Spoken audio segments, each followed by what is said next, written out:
बड़ी और एक्सक्लूसिव खबर की तरफ फोकस करने का हमारे संवाददाता तरुण शर्मा हमारे साथ कार्यक्रम में हो रहे हैं शामिल नई दिल्ली से। तरुण, बताएं क्या है बड़ी खबर आपके पास?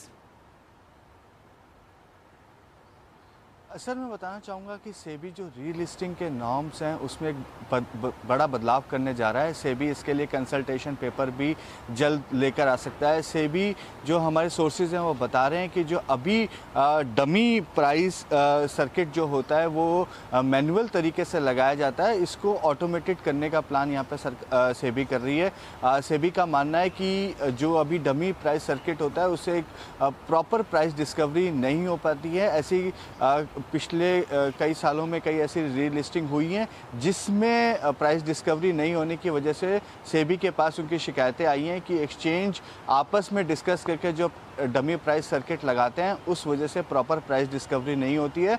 इसको लेकर अब सेबी एक कंसल्टेशन पेपर लेकर आने की तैयारी कर रहा है। सेबी ने हालांकि एक्सचेंजेस और जो बाकी स्टेक होल्डर्स हैं उनसे भी कंसल्टेशन किया है और सेबी चाहता है कि इसको ऑटोमेटेड रूट पे किया जाए जिसमें एक्सचेंज का कोई इंटरवेंशन ना हो और सीधे तौर पे जो डमी प्राइस सर्किट चाहे वो लग सके।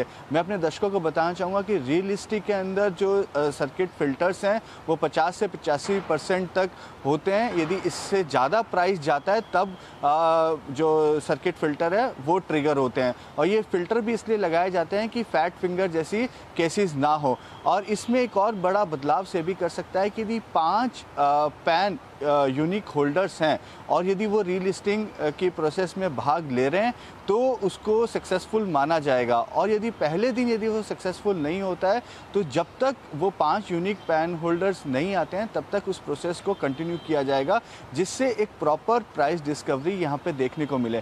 तो एक बड़ा बदलाव यहाँ पे रीलिस्टिंग की जो प्राइसिंग प्रोसेस है उस पर सेबी करने जा रहा है और हम उम्मीद कर रहे हैं कि जल्द ही इस पर कंसल्टेशन पेपर भी सेबी लेकर आएगा। ओके, तो ये है आपके लिए पूरा का पूरा ये मामला आईपीओ की और रीलिस्टिंग के नियमों में प्री ओपनिंग सेशन में सर्किट फिल्टर में बदलाव की तैयारी से भी की। आइए एक छोटे से ब्रेक का वक्त है।